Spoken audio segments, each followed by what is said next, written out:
Welcome on in, guys, to the Respawn podcast. My name is Joey Olberding, and I am joined here with my esteemed co-host, Mr. Colin Rhoads. How are you, Mr. Colin Rhoads? I'm very good, Joey. Thanks for the welcoming. It's the respawn of the Respawn podcast. I'm excited. Yes, everybody's been waiting for it. They've been waiting with bated breath. And speaking of waiting with bated breath, how about our special guest for today, Ponder? Hi, Ponder. How you doing? Hey, how's it going? I'm really excited to be here, talking on here. I've been looking forward to this for a little bit. Oh, yeah? Wow. Oh, really? Have you? Yeah. What's your full name, Ponder? My name is Jack Ponder, so my gamer tag is the same as my last name. So it's Jack Ponder. Yeah, it looks awkward on jerseys for sure. So what do you do at Mizzou Esports? I'm a VALORANT player for our varsity premier team. I'm the info initiator. I play Sova and Fade. Talk to us a little bit about that. What is info initiator? So really, I'm just using my utility to set up my teammates to get kills, and using utility to scan enemies, tell them where they are and what they're doing, just get information around the map. Yeah, cool. And when did you start playing Valorant? I started in the beta, and it was right after I got out of this Fortnite phase, and it was catastrophic. But I got into Valorant during the beta, got a code from a Twitch stream, and just fell in love with the game since. Started all the way down in Gold 3, but now I'm the highest rank in the game. So. Hey, well, there you go. There you go. Were you like grinding Fortnite? Were you like really good at it? Oh yeah, I was grinding Fortnite so hard, like it was like a day job. Oh my God. And I was in there. I was playing these like arena tournaments. Yeah. Oh wow, you were in like tournaments. Yeah, I was playing it. I wasn't like that good, but I was like pretty good. Like better than all my friends. But that was about it. So I've always had like that competitive nature when playing video games. So it's kind of hard to like have fun while playing a game, you know, because you're focused on winning. Yeah, I mean, that is like, at least for me, that is kind of like the fun aspect of the game is being really competitive, you know? Mm-hmm. Well, you two both play a lot more competitive video games than I do, so I can't really relate to that. When I play video games, it's like, I'm just here to have a fun time. Yay! What games do you usually play? I play a lot of sports video games. I play a lot of casual video games. For context, I don't play any of the esport titles. Well, I used to play a lot of Smash, but not at like a competitive level, really. So I cannot relate to the drive that you two carry. You especially, Ponder. Yeah, I love winning, but I've been trying to get back into like more casual games as well. So my team and I have like a running joke where if we get mad, I'll like say, you know what? I'm quitting and going pro in Spider-Man, and because I play Spider-Man on my computer and it's like really fun. Yeah. Love that game. It's like an open world kind of thing. Assassin's Creed walked so that Spider-Man could run. That's a good one. I like that. We always had the joke with Crunker. If you know what Crunker is, it's like this mini like in-game browser like shooter FPS. It's like Minecraft almost. Roblox. Yeah, it's like Roblox, except it's like CS:GO meets Roblox. We were all like, we're going pro in Crunker. Where do you think your competitive nature comes from? I think way back. I think it just stems from playing like sports as a kid. I played like every sport, and I was like really competitive. I wanted to win. And it also came down to like playing video games early with my dad, like Madden 09. Oh yeah, Madden 09. That one had Aaron Rodgers on the cover, yeah, right? It did. Yeah. And I was like always so pissed when my dad would beat me in that game, because like I would come home and play that game all the time, and I would just lose to my dad. I'd just be like, why? How is this even possible? Yeah, so the family rivalries are really fun. We had that with Mario Kart. We would have like little family Mario Kart tournaments. That's cool. That's cool. Kind of unfair for your parents to beat down on you in video games like that when you're young, isn't it? I mean, it could be, but it's also just if you want to win, you got to get better. Yeah, and maybe that's just how they taught me that lesson. So, do you think your dad would beat you in Valorant now? Hell no, no way. My dad, we actually play chess a lot. Yeah, and we've been going through like a chess phase on the Valorant team. where we're all just like playing each other in chess, trying to get high rating. And now I just kick my dad's ass in chess all the time. And he gets mad because he used to beat me a lot. And so it's kind of like roles reverse type of thing. So it helps me get back at him for Madden 09. Yeah, I'm sure he's thinking about that. Like, if only I didn't go so hard on him in Madden. Maybe he wouldn't beat me in chess every time. Yeah, that's cool. And hey, I gotta say, the Valorant team too is really good. They have a very good like connection with each other. So I guess facing each other in chess has some good on like morale or something. Yeah, right? there's something like that. We all love just talking trash to each other off of like obscure games. Yeah. It helps us get all that energy out for when we actually play team play and we don't have anything else to say during that. Sick. That's sick. Yeah, I think it's a good environment. The Valorant team has always had good team camaraderie. In my experience, just seeing you guys. Yeah, so we actually just every like weekend we always have something going on at someone's like apartment. Blake, our GM now, he was on the team last semester. Moved into a Blueford apartment, like a student housing apartment. And this place is huge. Like Blake used to be my roommate at Element downtown. Yep. Just like this kind of dingy apartment complex. But it was like we would have parties there and have like the boys over. We'd have like poker nights. Nights. And it'd be pretty funny. But now he's gone and he's in this like luxurious student housing apartment that's like as big as our 4-bedroom apartment back at Element.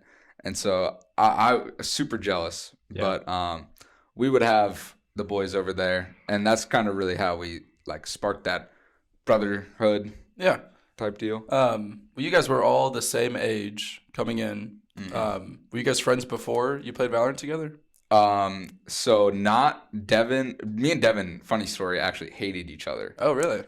Because we would meet online, and I was on an opposing college team, like a year ago, and me and him did not like each other at all. But we came here and are now like best friends. Oh yeah.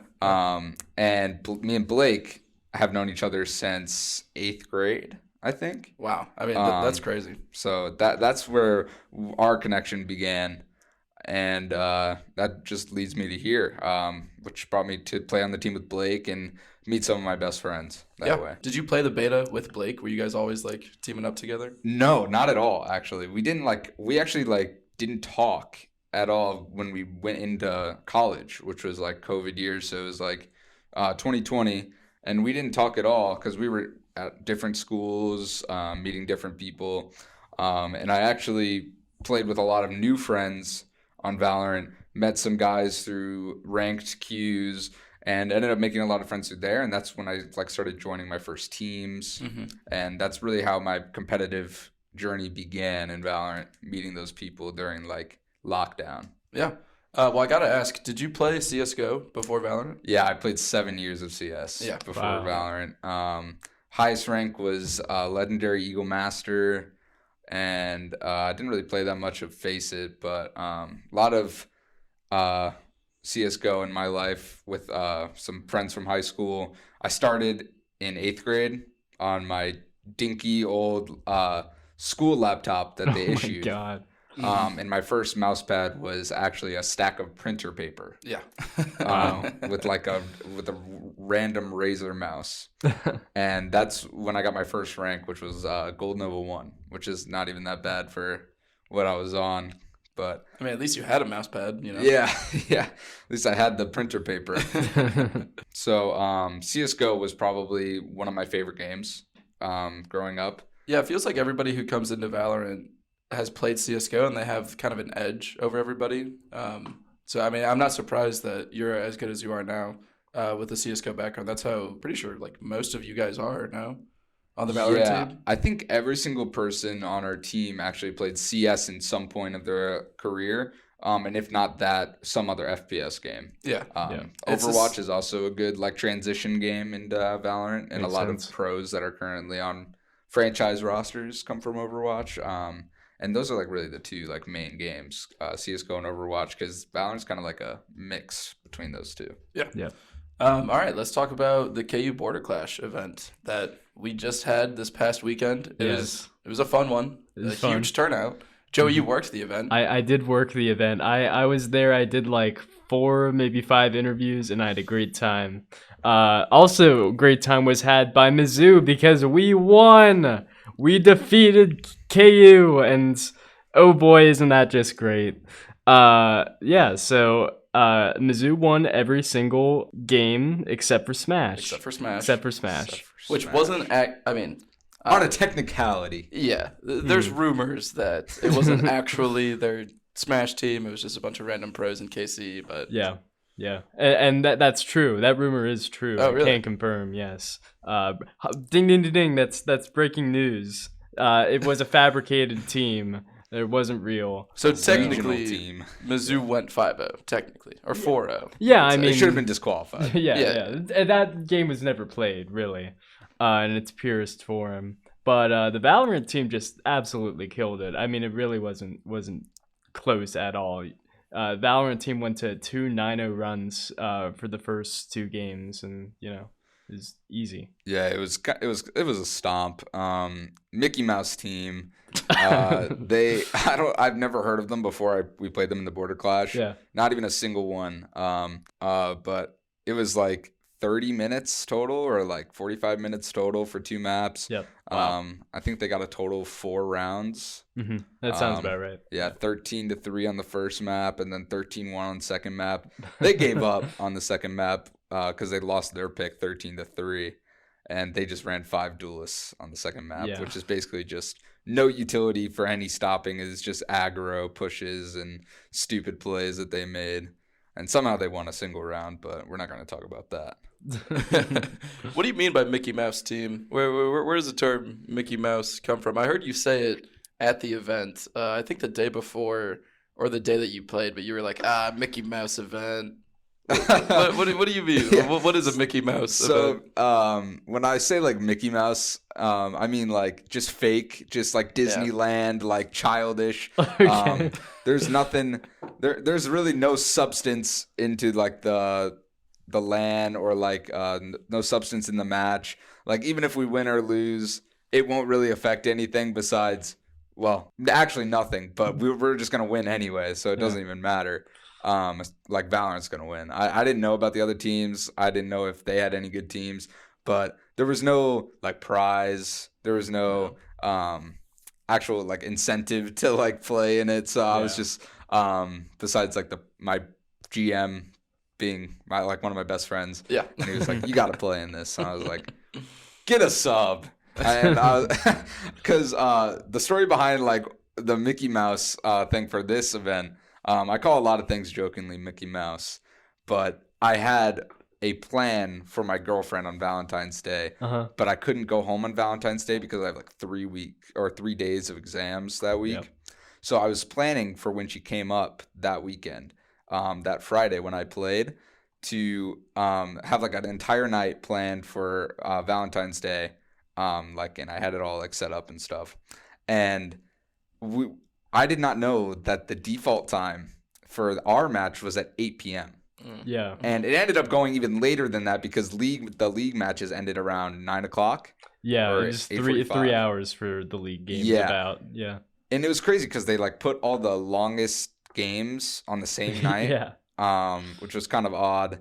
And we get the most viewership, I think, for Valorant in League. We get more viewership, so maybe should have put that day one, but. Blake, our GM, posted the message saying that we would start at 8 in a Discord that the Valorant team does not regularly check or use because it's just like the Mizzou Esports Discord, and Valorant and the club teams have a separate Discord. Yeah, that's weird. So I didn't even know that we were starting at 8, but I had to cancel the plans because I got to be there for the boys. Yeah. Got to just win this thing because whatever, it took like 45 minutes. But we ended up just everything worked out. Yeah, let's talk about canceling plans for a second. Because it is, I don't know if I want to say sad, but it is unfortunate, that like you have to miss Valentine's Day with your girlfriend. It's a big thing. I mean, this really goes for like all sports players, like anywhere in college. Do you ever feel like putting so much time into this like takes you away from any college experience that you could have had, or any like friends you could have made, or parties you could have gone to, for example? Yeah, definitely. in the sense of like canceling plans with like my girlfriend or my family. I tell this to my teammates all the time. I'm like, I hate having to choose between the team and like things that are important to me, like outside of esports. And so it's really hard to like find that balance. But in like the college aspect, I feel like this is the best thing I could have done for my like college experience. Because right here, I have like 4 of my best friends I've made in like my entire life almost. One more being in Blueford Mansion. And it's just been great because we have these parties with people that are like similar interests, like like-minded, competitive individuals who play for like the Valorant Club team. Other esports teams like Overwatch and League will show up sometimes, and it's just like a fun time. Colin, you've been to one of our apartment parties. I've been to one of your parties. Smoked us in Pong. I did. That's just a great time. I mean, yeah, it's weird because we're at Mizzou. You know, it's a big university school, big party school. It's a notorious party school. You know, it's a huge Greek life school. It's really like a lot of what the school is about is sports and Greek life. And, you know, downtown. And esports is like, we're not there yet, you know, and like the mix of the big 4, you know, a lot of people don't come here to play esports. They come here to join a sorority or a frat or go downtown a lot, you know. So I think it's interesting, especially you guys are in this, like, we are in an esports team, but we're also finding this balance to kind of have this Mizzou experience that so many other students have. Funny story about like having that Mizzou experience. Me and the team actually went, Blake, our GM, also, we went to this bar called the Social Room last weekend. I've heard of that. With our manager. Heard of that, yeah. And it was really fun and funny. And our team just had a great time, like dancing and listening to music. And it was really just a good time. And I feel like we're getting that experience as well, and finding that balance on the weekends, especially because we get these off days when we like go hard during the week. We do like all of our server work. We get our scrims and matches done, and we have these like off days to like kind of like release that pent up like stress from the week, and it's just like a great team bonding experience. Brings us all closer. Yeah, and I mean, that's a huge part of being in a team too, is that you have other people you can relate to. So other people can relate to the fact that, oh yeah, you know, when you're so busy doing things for the team, you don't always have time to do other things like make plans with your girlfriend or whatever else. But the other people on your team can relate to that. They know that exact same feeling. So that also, I would imagine, would bring you closer too. Exactly. And the funny part about like esports not being in that like big 4 like sports in Mizzou, like not one of Mizzou's main attractions. You could look at like, I'd say anybody in the premier varsity just walking around outside at Mizzou, you would not think that like any of them were esports players. Like we're all like very normal. And there's not like like, I hate to say this, but like the stigma behind like esports and like video games is like people who play esports and like play video games are like weirdos, you know? Like smelly guys. Like smelly weirdos, Discord mods, like that's the stigma. But there's not a single like weird person in our like esports like program, and it's like really refreshing. Which I think is very impressive for one. Like the fact that there's not like one on like the league team or something, like that's insane. That'd be the first go-to, I think. Yeah. We got some good people on the league team. All right, let's talk about Blake switching to GM. So I talked to him a little bit about this, and he said it is weird. I want your perspective on it too, because he is your boss now.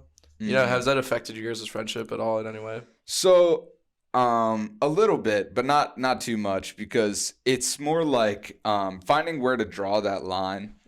Because we've been friends for so long that we need to figure out whether our relationship is going to be him being my friend in a position of authority or him being the authority figure. Like if he's going to be my boss or he's going to be my friend that's a boss. You know? I mean, it's whichever one comes first. I know exactly what you mean. And so it's been difficult sometimes because it's like Blake knows things about my life and our team's lives that another random person in his position would not know. So if we said, like for instance, if we said, I have plans that night, I can't make it, can you find a sub? That random person, he's gonna have to say, yeah, I'll find a sub, because he doesn't know, like, they don't know my life, they don't know what we're dealing with, and so they're gonna make those accommodations for players who like make those plans. But Blake, on the other hand, does know our life and does know what we're like dealing with. And he talks to us like we're friends. So he's like, nah, you got to play in this. Like, that's not like, this is like a big event. So it's kind of like, okay, but like if someone else was in your position, they would make the exact same accommodation. Yeah. So it's just like finding that balance. But overall, friendship wise, I think we're still really good friends. I'm happy for him that he's been like promoted to this position. I feel like he's a great fit for it. Very organized and professional person, and knows how to get shit done. So yeah, I agree. So who's your new players coming in? Who replaced Blake? Players? They're insane. So one of our new players is actually a transfer from Columbia College. Oh, really? Just right over there. And his name is W Panda, or Mason Lubinsky. And he's our new IGL and smokes player. Just smokes off things. Yep. And he's really good. He's radiant. He has a lot of experience with team play, but not too much.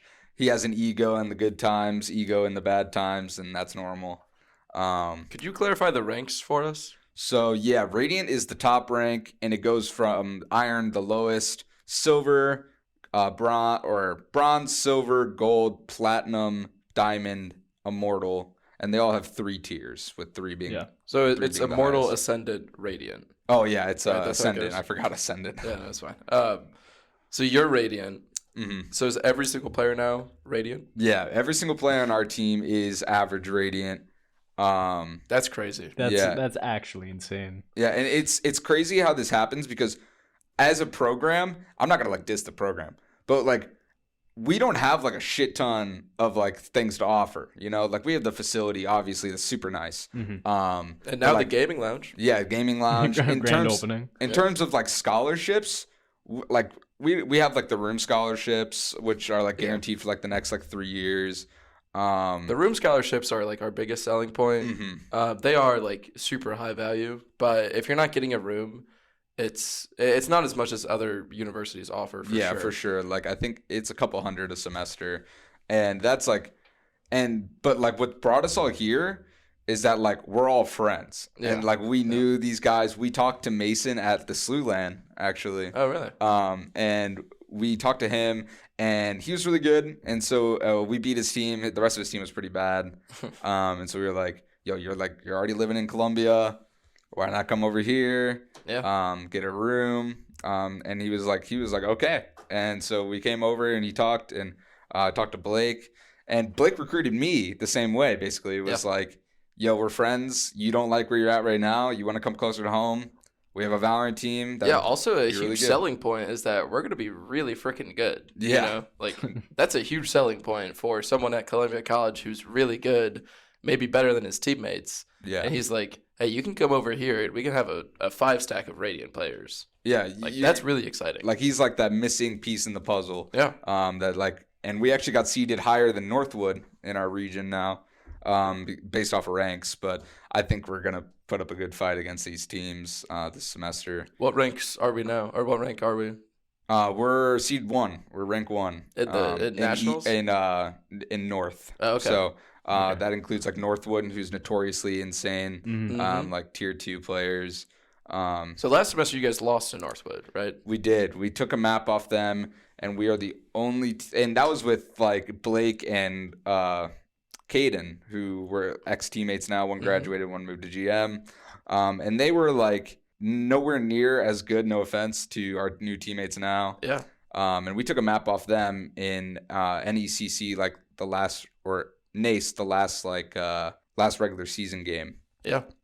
We were the only team to take a map off them, or one of 2 teams to take a map off them the entire year. Have you guys played them this semester yet? We have not, and I'm looking forward to playing them this semester. We'll play them in CVAL, maybe in the finals. So we'll see. I got some insider info here. You guys lost to Ottawa last semester, right? Ottawa, Sorry. Oh Ottawa, Ottawa. You Ottawa. guys lost to Ottawa and last semester in the Red Bull tournament, right? And last night you guys beat them in scrims. Scrims. We beat them in a. Oh, and Nace. You guys We beat them in Nace. Yeah, beat them in the match. So how much easier was it with this new team than it was last semester? So comparatively, their team last semester to their team now is better than they were last semester. Yeah. They picked up an ex-pro player who played for Complexity, NRG, Envy. You guys beat him. Yeah, we beat him. His name is Android. He was also a CS pro player. Moved to Valorant, and he played for those tier 1 organizations. And they're good this semester. We beat them pretty convincingly. We love to make it close on the first map and then just stomp them on the second. So you guys dropped map 1? We made it close, but I clutched out the 1v1 for 13-11. And then that was our map pick, so it was a close first map for us. But then we just stomped them on their map pick 13-7 or something. Damn, so you guys 2-0'd them. Yeah, we 2-0'd them. It was pretty easy. Our team's insane. Our team's really good now. What are the chances you guys win your NACE division? NACE division? Or NECC division now, I guess. I'd say in all our leagues, I'd say it's a 75% chance that we make it to finals. Yeah. Wow. I don't want to jinx us or anything. But at the pace we're going right now, we're putting in the server work, we're putting in the scrims and the time. We're getting better every time we play together. Yeah, it's really important for you guys to keep up that pace because last semester I remember you guys were really, really hot at the beginning of the semester. You guys were beating every team. And then it kind of died down a little bit. Yeah, so I think the straw that broke the camel's back was actually Red Bull, where we lost to Wichita and Ottawa. Yeah. And the difference between beating Ottawa last night and losing to Ottawa last semester was Ottawa caught us at a bad time where we just lost to Wichita. It was also a best of one, and best of ones are notoriously 50-50 because teams and every player on every team at this level can have a great game. And every player can have a pop-off game. And that's just how it is. And best of ones are hey, this game, someone's going to have a pop-off game. Who knows if it's on their team or that team? And that's what happened against Ottawa. We lost that BO1. They had a great game. But beating them in a BO3 2-0 with a new ex-pro player. Yeah. Feels good. Feels good. Yeah. We're feeling unstoppable right now. Oh yeah. What do you prefer? Best of 3s or best of 1s? Best of 3s. BO1s are Mickey Mouse. Yeah. BO1s are just Yeah, no, I agree. horrible. I agree. They don't encompass the true skill potential of a team and how resilient teams are. Last night we had BO1s in a UGC kickoff tournament, and it was we had a BO1. Our second BO1 was against Winthrop University, and they're top 5 in the country, power ranked. Yeah, but they are pretty damn good. And we played a BO1 against them, and we slapped them. We had it was not very close. We slapped them on our Lotus, which is the new map. And I had a pop-off game that game. I had 26 kills on Fade, and I was winning every fight. And that's kind of the volatility you have in BO1s. Yeah. And that's just kind of what happened. We beat them, sent them to the lower bracket, and we play them again in the grand finals, and we lose 2-1. Yeah. So that just it shows that we're pretty evenly matched, but we were definitely gassed in the finals because the finals were quite a story. The map 1, we were down 2-10 at halftime. And we What finals is this? UGC kickoff. This semester. Yeah, this was last night. Oh, okay. Yeah, okay. This was actually last night. Story. So we were down 2-10 at half in the first map, BO3. Grand finals. This is to double our money from $250, so $50 each to $500, which would be nice, I guess. Yeah. And so we were down 2-10 at half on Icebox first map. We come back and beat them 14-12, and then that was their map pick. Our map pick goes and we lose pretty badly, 13-6. So we're okay, whatever. We start Lotus off the map. We beat them in the BO1 earlier that night, and we are down 2-10 at half and bring it back to overtime on Lotus again. And so it was a 3-hour-long series, and we lose overtime 14-12. Jeez. So it was a fake comeback, but it was hilarious. The VOD was so funny. We were all laughing and we were trolling. None of us expected to come back in the third map. Yeah. Because we were all gassed. We were we just want to do our homework. It's already like 11 o'clock. Yeah. So we're just like, we got assignments due at midnight, whatever. But then we just start playing to have fun, and we come back, and it's 12:12, and we all just start laughing at how like ridiculous this is. Yeah. Sounds fun, honestly. Honestly, when do you find the time to do schoolwork, like, at all? I feel like you always are doing something. Oh yeah, right in there, right in the esports center. We always just do homework in there, and that's kind of what also builds that brotherhood. Is we help each other out with like homework assignments. Like some people have taken classes that some people are taking right now, and they're like, oh, this will be easy. This is how you do it. And we all just like help each other out, and that's just like I know Alex, our a new teammate, but like he was on the team before, but he took a break to focus on school. He's now in the same class as Mason, and they're taking the same course, so they help each other out with that class, and we just get stuff done in there after practice, before practice, whatever we want to when to do it. What's your major, Ponder? Accounting, undeclared business or accounting, Okay. but I applied to the upper level this semester. I'm hoping to get in accounting. That it's pretty brutal sometimes to scrim and do homework and scrim and do homework and scrim and do homework Yeah. over and over again. I think that brutality kind of builds the brotherhood, you know? Mhm. I remember when I was playing, I didn't have any time. I just had to, because the league scrims are longer. Oh yeah. Our games are much longer than yours. So like scrims could last like anywhere from 3 to 5 hours. I was at a point where I had to do my homework in between scrims. Like that was the only time that I had. Like before and after scrims is like, I don't know, it's You're burnt. Yeah. You're burnt out. very burnt out after scrims for sure. And sometimes that's every day, you know? Mm-hmm. Yeah, it's kind of like the same here.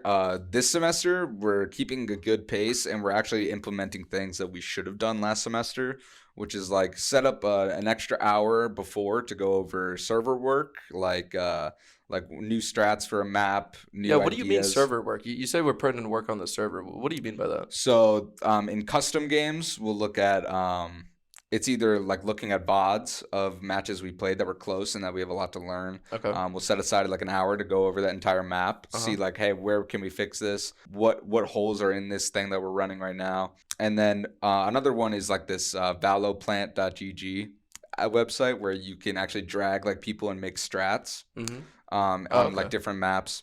And so we'll go there and we'll like theory craft, basically just theory, like craft some new strats for like maps or like what could be a good idea. Somebody like, and we don't really have like a designated person to make those things happen. Like all of us are motivated and all of us are invited to contribute to like strat making or like ideas. Yeah. Not the IGL or not like inclined or obligated to make all the strats for us. Yeah, it's nice that there's not like I don't know. I guess it's kind of nice that there's not like just one coach that's like telling you how to do everything. Mhm. You guys are like figuring out with each other, all 5 of you. Yeah, Yeah. Which is cool. and all 5 of you are incredibly knowledgeable about the game too. So like you guys can help each other out when it comes to specifics. And even though you each have a sort of niche, I mean, all of you know the game. I mean, you're all Radiant, right? So I mean, like it's not like when it comes to certain parts of the game you don't know anything. So everybody can help each other out.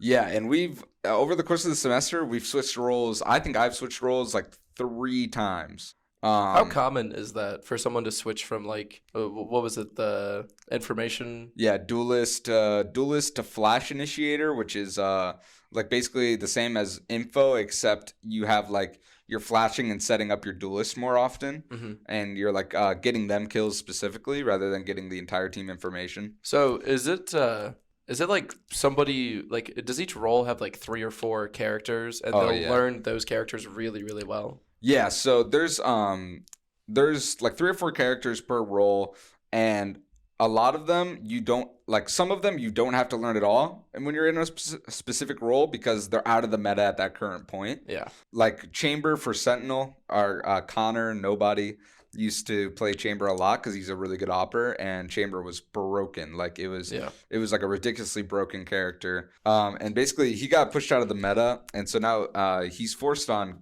Killjoy, which is still good. Chamber was good, and now Chamber's bad. Chamber was a really broken agent, and he was pushed out of the meta very quickly because of how insane he was as like an aggressive Sentinel type deal with global util, basically meaning it's active all across the map if you wanted it to be. And with that, it was just broken. Riot Games said no more of this. They basically nerfed him to the ground, 6 feet under. Yep. Now, you'll see like a 0% chamber pick rate in any like tournaments.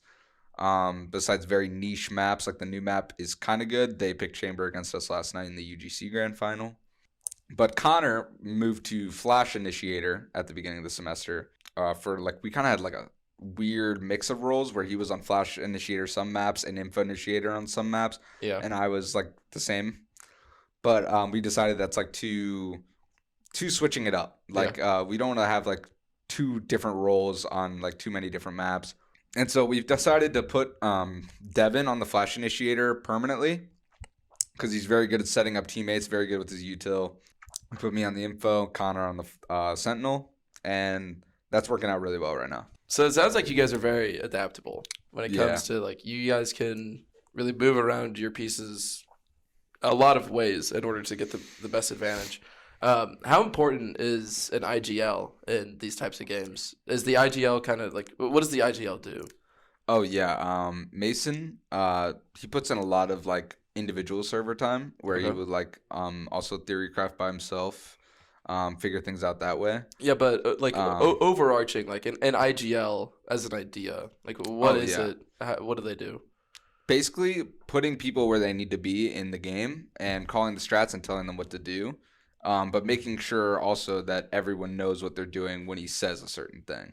Yeah. So when he calls a strat, everyone needs to know what they're doing. Everyone needs to know what the plan is, where they're ending basically, and how they're gonna get there. But IGLing as a role in Valorant is sort of difficult because when you call a strat, not everything necessarily is gonna go your way. Yeah. Especially in a game like Valorant, because you need to be very adaptable in Valorant, and especially in-game, not just out-of-game with roles, but you need to be able to quickly adjust your game plan in a round to like win it, or if you stay stagnant, you're going to lose. And a lot of teams play different ways, but like having a good IGL that's able to adapt and call different things on the fly, and that's what Mason does very well, I think. He's able to call things on the fly, see how the other team's playing, and basically put us in a position to win. Devin used to be our IGL, and he was also very good, but he had more of a theoretical and hypothetical slow way of playing games. Yeah. And it was like sometimes we would lose rounds, multiple strings of rounds doing the same thing over and over, and we're like, this isn't working. We need to switch.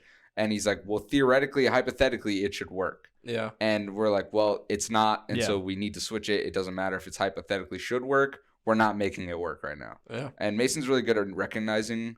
Not that Devin isn't. Devin was a great IGL last semester, and he really has a mind for the game. But Mason's very good at adapting, seeing what's working and seeing what's not, and just keep doing what's working until it's broken. So all of these moving parts are together. We're very adaptable. We're 5-stack Radiant. What would you power rank us in the country? So we just came extremely close to beating Northwood. Or was it Northwood, the number 5 seed? Winthrop. Yeah, so we just came very close to beating Winthrop, number 5 seed. Where would you power rank us nationally? I'd say because of just how we're playing right now and how we're going to get better. As of right now, current skill level and team play, I'd rank us low top 10. Okay. So like 8, 9? Yeah, 8, 9, right. 7, 8, 9. Low top 10. With a lot of room to grow. Devin says this all the time. He says, we still have a ton to work on. We're winning these games, like just what we have now, and our skill ceiling is going to get even higher. Yeah.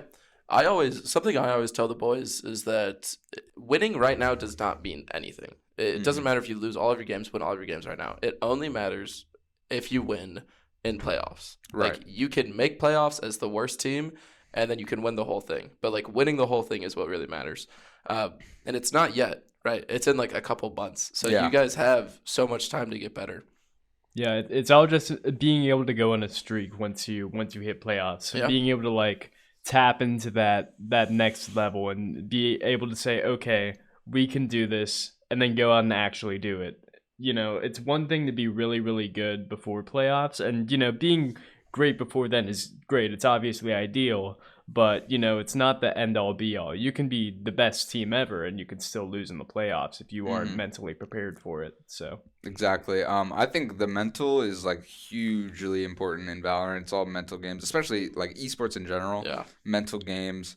And if you get in your head, like you're not gonna do well. But Valorant, right now, our Valorant team's mental is very good, and we know how to like not take ourselves too serious. Like we aren't a pro team. We put in the hours that we should to stay academically excellent, but also to be like to perform excellent in the server. Yeah. But we're not a pro team. We don't expect to like go like to all 5 of us to be a pro team. Do you think any of you individually could go pro? I think all of us could go pro. Do any of you like? Is that anyone's goal? Honestly, it's my goal. Yeah. Like that. This is like the best route to go. I feel like to like compete, do what I want to do while also getting an education at the same time. Yeah. And It keeps your options just wide open. Yeah. You know? If in like going pro is my plan A, but like plan B is right here. I'm doing it right now. Yeah. Like I'm actively doing both plans at the same time, and so that like works really well for me. I really enjoy it. I enjoy school here. School here is very fun. But yeah, pro has been my dream. Like to play esports professionally has been my dream since like 6th grade. While I was playing like COD. Yeah, and everyone else. Yeah. And so it's always been like in the back of my mind, like I want to do this. I want to be the best. You got to put in the work. But yeah, I mean. And now that you're here and you're actually part of the esports program, like that dream is like, it's right there in a sense, right? Yeah, it really is. And it's like super fun because like we have a coach. I love stroking my own ego, but it's like, it's not always good and I don't always do it. A lot of the time I'll just be like, oh my God, I'm so dog shit. I'm so trash. Yeah. But my coach, or our coach, who's also not paid, by the way, like he does this like out of like kindness of his heart for fun. We give him like a sixth of our prize earning, or like basically 1/6 of the prize money. So we split it 6 ways, and he did it. He's coaches us, and he's a genius. He coaches us. He coaches us because he loves Devin. Oh, really? Yeah, he just said he's like I love Devin. They're like best friends. They're really good friends. Okay. And he's like, he has a great mind for the game. He's like an actual genius. How old is he? He's our age. He's in college. Yep. He goes to Northeastern. And he's really fun to be around. But he tells me he was telling our team since like last semester. He's like you have a top 10 collegiate player on your team right now, and he's like talking about me. He's like no, he's like, you guys have like a top 10 collegiate player. You guys are all like top 50 collegiate players, like last semester. And he's like, but you guys ended top 80 on the rankings in VLR. Yeah. And so he's like, that shouldn't be possible. And you guys just had like, you guys burnt out, you guys simmered out. And that's just what happens. But now he's like, you still have like a top 10 player. Yeah. And he's like, now you have 5 top 10 players. Yeah. And he's like, he tells me still, he's like, the role you're on now, you're actually better at than you were before. So now you like are actually a better player than you were last semester. Yeah. And I agree because like I've been the most consistent player since like I started on this role. Like I've been consistently 20 kills a game, winning fights, like just having like just consistent, like not like super insane play like games, but like some mixed in with like very just consistent score lines that are like above average. Yeah, so. I think that it's really important, and they will like the pro teams will look at your consistency a lot. Like you can't have a bad game in a professional sport. Like you're just off the team, you know? Yeah, benched. Yeah. You know, in an ideal world, you'll have like a hot game every game where you get like 20 something kills and, you know, are just phenomenal, but that's obviously not going to happen. So when you do have those games that aren't ideal, you know, if you can still support the team, even though you're not doing your best, and you can still like, I don't know, at least help them out and not be, you know, more of a nuisance than anything else. I mean, that's also really important, I think. You like just doing your job is what's important. That's what we tell all of our teammates all the time. Like you don't like, especially on support roles, you don't need to have 30 kills a game. Like when I was on Duelist, I would have like 25 kills a lot of the time, especially against bad teams. But now I'm getting like consistent 20, and I'm getting like infinite assists. Yeah. And it's like, I'd rather have that, honestly. yeah, like I'm having like just a couple less kills than usual, and like infinite assists for my team, and doing my job, and that's just, and we're winning games, and like my mental now is a lot better because last semester Duelist is a tough role. Duelist is a tough role because you're going in first, you're dying a majority of the time, and you're going in hoping to get 1 or 2 and get traded. And that's just how it is. And like, it feels like the weight of the game is on your shoulders as a Duelist player. Yeah. I completely agree. I mean, if you go in and you don't get 1 or 2 and you don't get traded, it's pretty bad. Yeah. It's definitely, it's not good. And so when you feel like the weight of the game is on your shoulders, when you you mess up, you feel like you messed up big. Yeah. And so like it's like a lot like less stress on me playing like a support role, Sova, Fade, because I don't have that weight of the game on my shoulders anymore. Now I can just like relax and just play my game, do my job. And Alex, our new Duelist, he's very good. He's really good at what he does. He's a lot smarter than me on Duelist. He's a lot more brain heavy on the Duelist, but he also has the mechanics to back that up. So it actually works out really well. Yeah, I think we'll win it all. Yeah. Yeah, me too. I personally support a Valorant team, and I think that they can and will do it. And if they don't, I'll be so disappointed. Yeah, I didn't. What was the Valorant turnout at the KU border event? Like on the Twitch stream, I know that it was like average 50 viewers. I think. Okay, League went up to like 90. That was really good. Yeah, to see. I mean, you have to remember it was pretty late when Valorant started. Yeah, it was. Yeah, we were like, man, what is this Mickey Mouse shit? Like, we're like, and by that time, I mean, MU had already won anyways. So. Yeah, Mizzou already won. People were like, oh, it's over. We already like won the series. Yeah, we probably peaked when League was playing. I think League hit like 90 viewers. It was really nice to see. Not to mention the 50 people in the gaming lounge. We had about 100 viewers throughout the entirety of day one, but once the initial hype of the border clash sort of wore off, the fact that we still got like 90 is still very impressive. Yeah, I thought the border clash was a LAN. I thought they were coming here. I did too for a little bit. That would have been awesome. That would have been cool. Apparently they're doing it last year, and that's why I thought like I got to show up for the boys and like play in this kind of like LAN. Well, this space initially, like when it was first theorized, was supposed to be a LAN event center. Mm-hmm. Like it was supposed to be like an arena.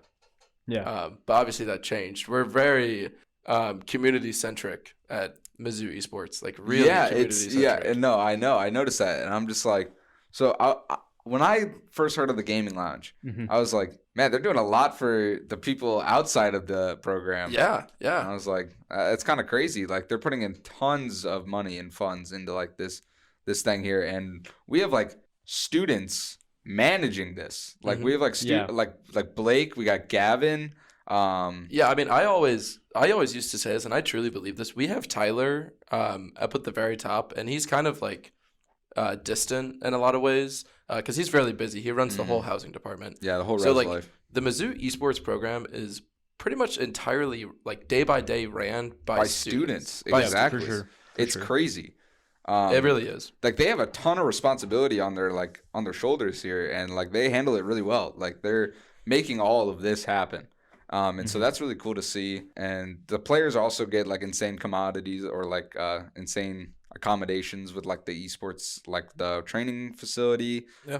It's just like a nice space for everyone to play. Yeah, it's really exciting to see just a bunch of random students that I've never seen before in this facility. Yeah, I walked in during the Border Clash event. Yeah. And there were just like people I'd never even seen in my entire life. Yeah. And I was like, who are all these people? And that's why I was like, is KU here right now? Yeah.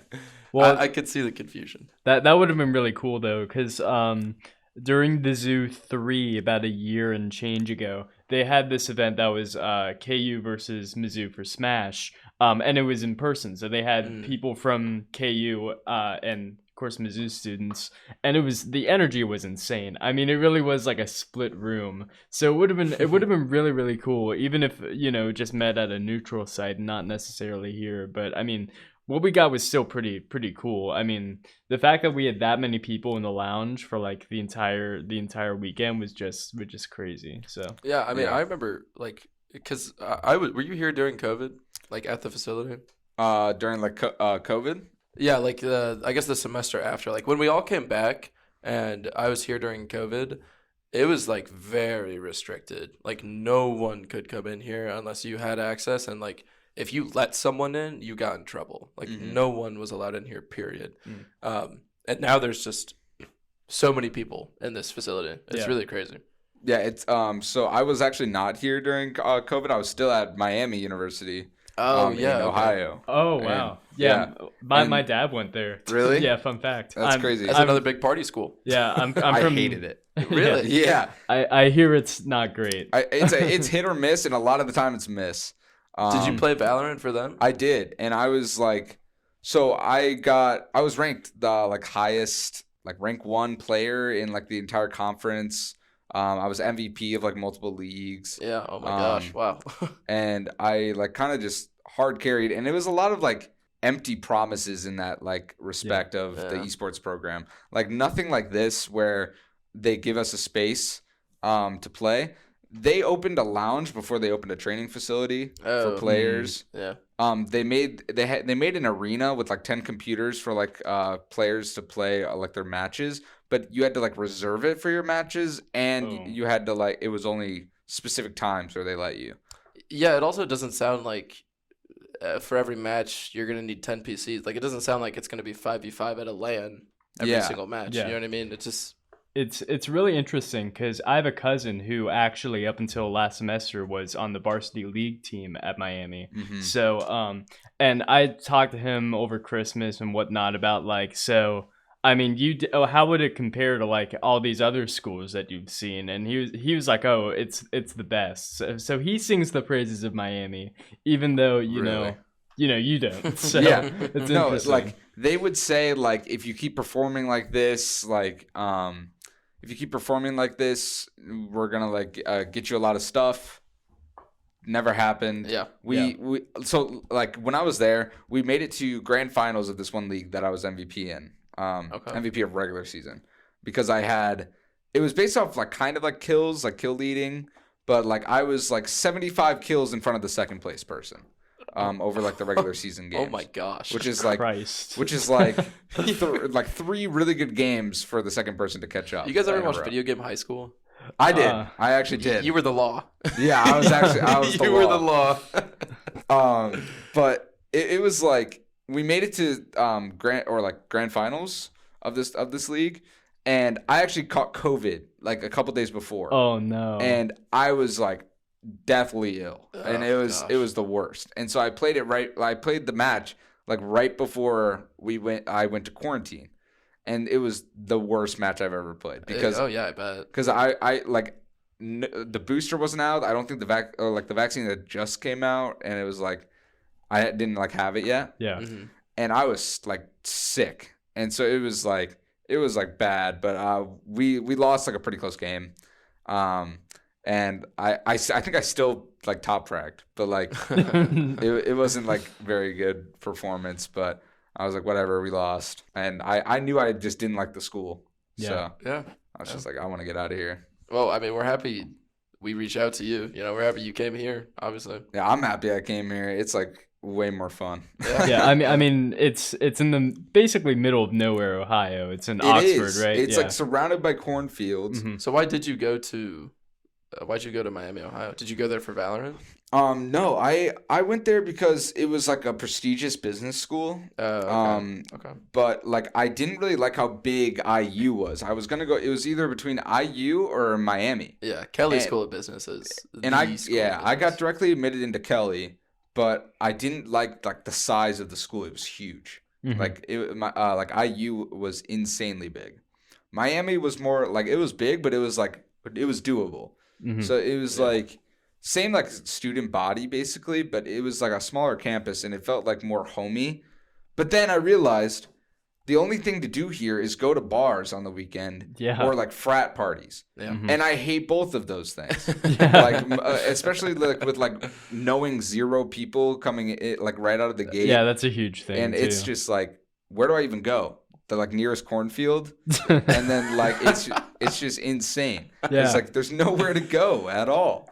Yeah. But yeah, that's pretty much why I transferred and why I went. You're from St. Louis, right? Yeah, I'm from St. Louis. It was a 6-hour drive, Mm-hmm. It's and not that close. bad, but you know. Yeah.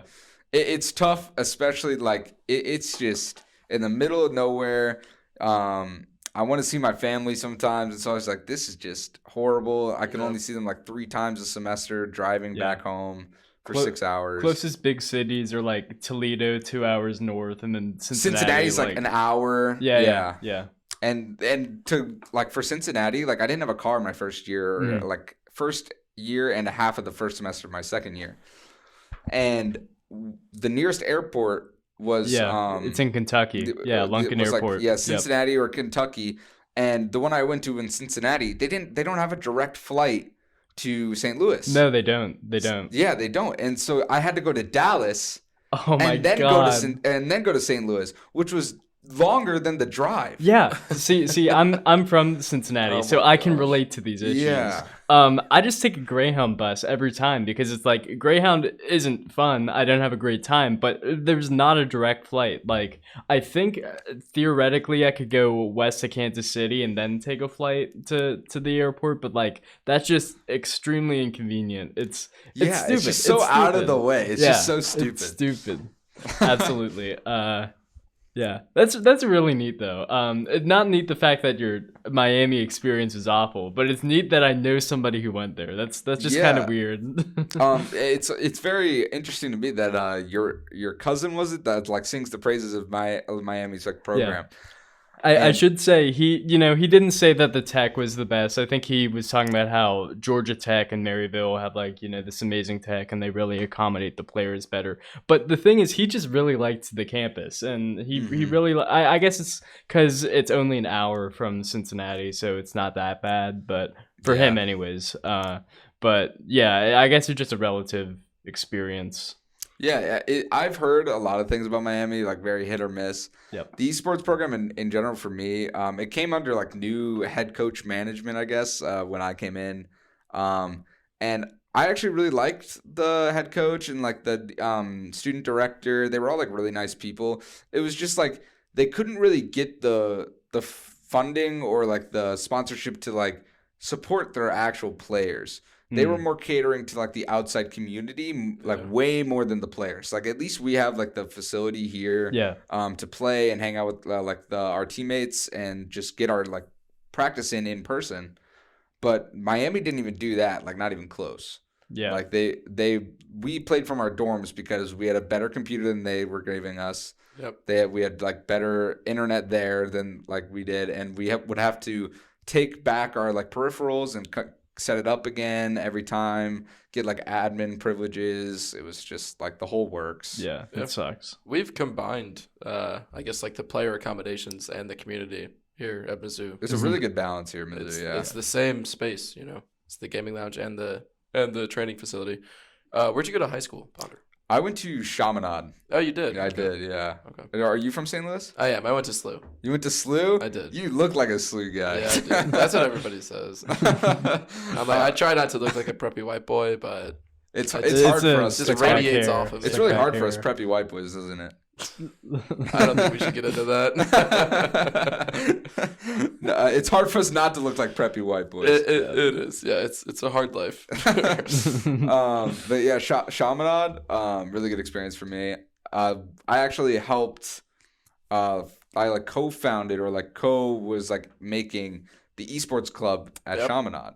Yeah. So you're a junior right now, right? Yeah. So you're a year younger than me. I remember. I was playing League a lot in high school. I was very good. And I came to Mizzou and I was like, I really wanted to get in the esports program. And then the year after I left, I saw in the yearbook, this St. Louis University High School yearbook, and it was like, welcome the esports program. And I was like, are you kidding me? Like, I just left. I know. Okay, yeah. I was so mad. I literally missed it by 1 year. And we made a League of Legends club at the high school. It was sponsored by like this really nice teacher. Like all you needed to have was a teacher to sponsor it. Right. And we went to the dean and we were like, we want to make a League of Legends club. This is a really big thing. It's going to be really big. And the dean goes, why would we ever need a League of Legends club? And then the next year they have an esports program. Yeah. Yeah, no, it's actually like crazy how like fast it blew up within like high schools. Mm-hmm. Yeah. Because me and my friend Brody actually started this because we played CS:GO together a lot, and we also played Rocket League together.